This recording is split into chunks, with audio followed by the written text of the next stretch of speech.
Assalamualaikum, perkenalkan saya Reza Pahlavi dari atlet bulu tangkis. Dan saya Sabar Gutama, saya atlet bulu tangkis juga. Kita udah berapa hari sampai di Palembang. Alhamdulillah semua berjalan dengan lancar.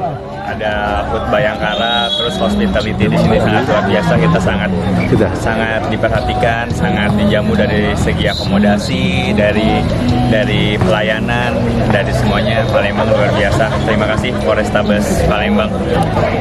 Keamanan di sini di Palembang cukup baik, jauh dari jauh dari kriminal. Jauh dari kriminal. Kita berdua di sini selama 3 hari dibuat aman sama dari Polri. Jadi kita cukup senang bisa berkunjung ke Palembang ini.